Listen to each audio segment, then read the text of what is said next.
Tentu saja dia menyukainya. Putri menatapnya sambil tersenyum. Senyumannya yang cerah dan tatapan matanya yang polos langsung meluluhkan hati Gavin. Dia tampak begitu mempesona hingga mampu menerangi langit malam yang suram. Putri juga kembali menatapnya dan berpikir serupa. Mereka saling memandang, seolah-olah mereka hampir mabuk di mata satu sama lain. Kakak David berkata bahwa dia menyukai versi dirinya yang ini. Putri sangat gembira, hingga dia hampir bersorak terbahak-bahak. Dia tidak sabar untuk memegang tangan kakak David dan memberitahu semua orang bahwa orang ini adalah kakak David dan orang inilah yang dia sukai. Tiba-tiba, suara keras memecah kesunyian. Gavin dan Putri menoleh untuk melihat ke arah suara pada saat yang bersamaan, dan orang-orang yang sedang beristirahat di tenda bergegas keluar.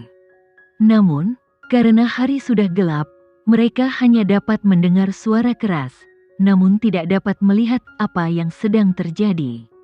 Gavin segera melangkah maju dan berkata, "Sekretaris Martin, saya memerlukan beberapa orang untuk bersama saya untuk memeriksa semuanya."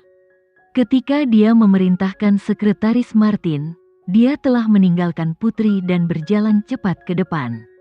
Dia tidak peduli padanya. Di saat kritis ini, keselamatan masyarakat masih menjadi prioritasnya. "Tuan Presiden, saya ikut denganmu." Saat itu sangat gelap, dan tempat itu sangat terkena dampak gempa. Mereka mungkin terpeleset dan jatuh secara tidak sengaja. Putri merasa tidak nyaman jika dia tidak tinggal bersama kakak David. "Mustahil." Gavin menolak dengan kasar tanpa menoleh. "Saya ingin pergi." Dia mengertakkan gigi dan mengikuti di belakangnya. Setelah dia menyusulnya, dia tidak peduli tentang bagaimana orang lain memandang hubungan mereka. Dia mengulurkan tangan dan memeluk lengannya. "Kamu bilang aku tidak boleh meninggalkan pandanganmu. Aku mengikuti kata-katamu. Kenapa aku tidak bisa mengikutinya sekarang? Segalanya berbeda sekarang. Sebaiknya kamu tetap di tempat yang aman dan jangan pergi." Gavin dengan paksa menarik tangannya. Meskipun dia secara pribadi telah memberitahunya untuk tidak meninggalkan pandangannya hari ini, situasi saat ini berbeda. Dia tidak ingin membahayakan nyawanya. Apa yang berbeda? Menurutku, keduanya sama. Biasanya, dia tidak terlalu berubah-ubah dan tidak patuh, dan dia tidak ingin menimbulkan masalah bagi kakak David. Tapi saat ini, dia takut, jadi dia tidak berpikir rasional seperti biasanya. "Putri, ini adalah area yang dilanda gempa, bukan taman hiburan. Di sini kamu tidak bisa main-main."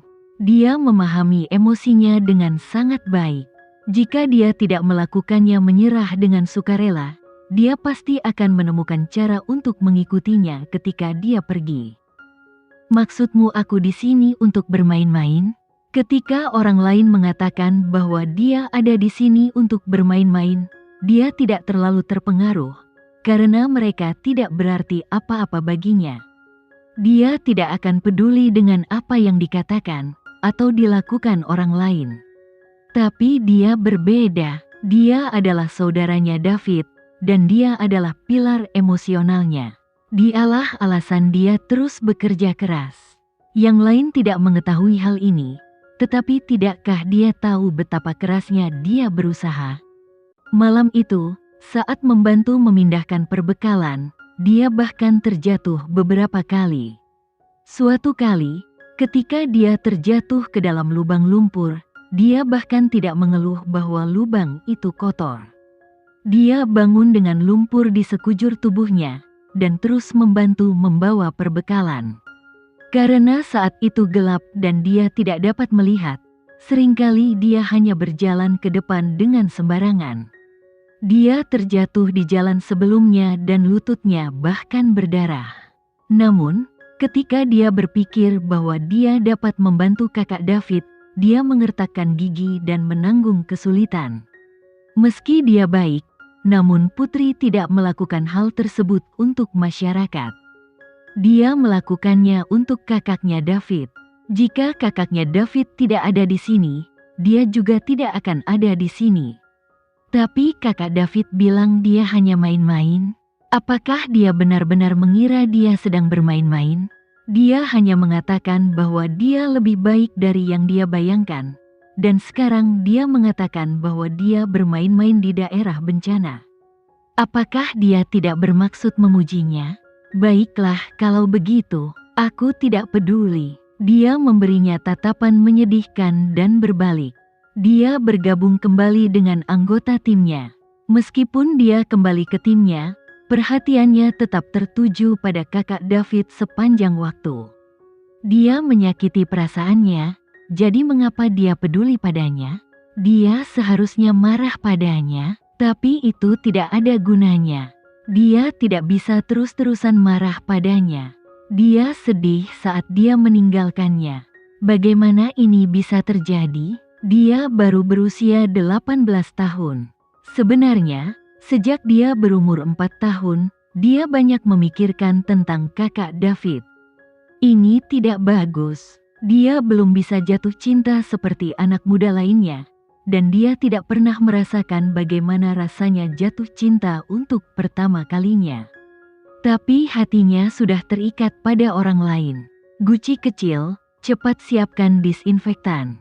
Rafael dan Bisma, bantu aku menggendongnya ke tempat tidur, agar dia bisa berbaring. Yasmin tiba-tiba bergegas masuk ke dalam tenda. Dia membawa seorang pria yang terluka parah di punggungnya. Pria yang terluka adalah pria jangkung.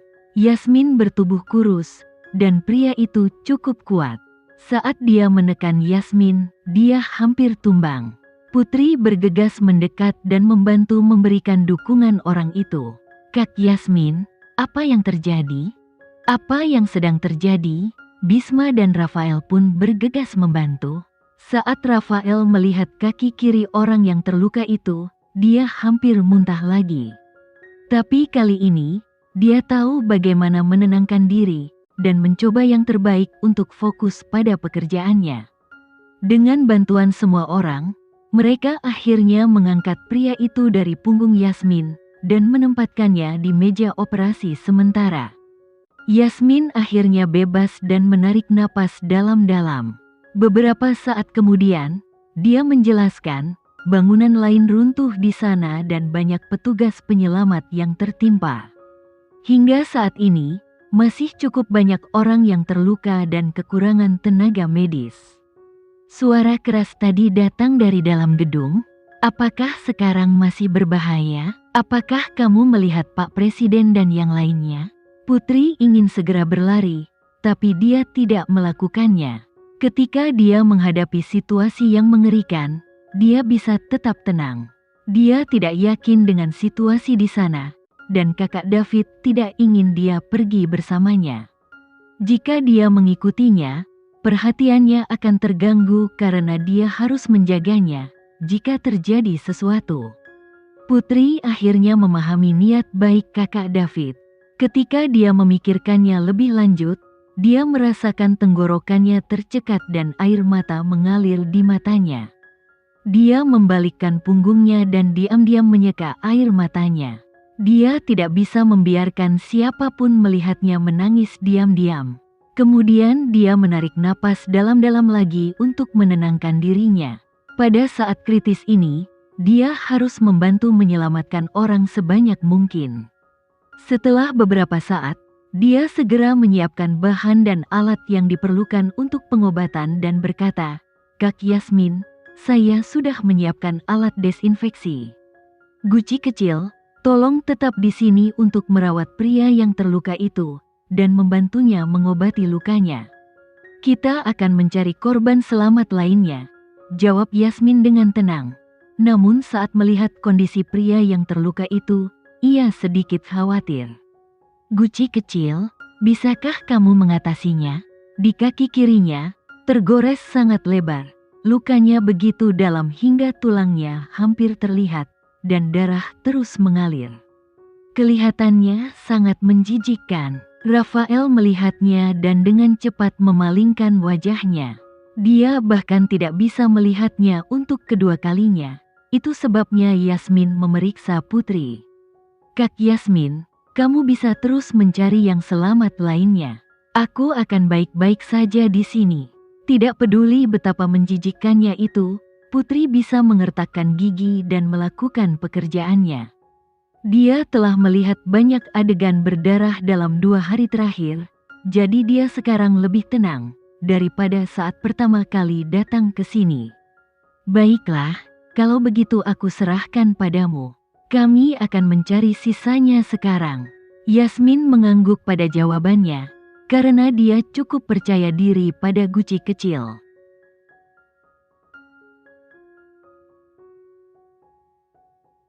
Sekian dulu ya video kali ini, kita lanjutkan lagi videonya di lain waktu. Oh iya, bagaimana menurut kalian? Semoga bisa sedikit menghibur kalian semua.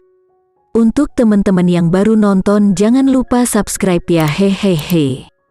Dan kalau teman-teman ada yang ingin gabung langganan bisa langsung gabung saja untuk dapat fitur yang menarik dan sedikit membantu Mimin. Terima kasih banyak sudah menonton, sampai jumpa lagi, bye bye bye.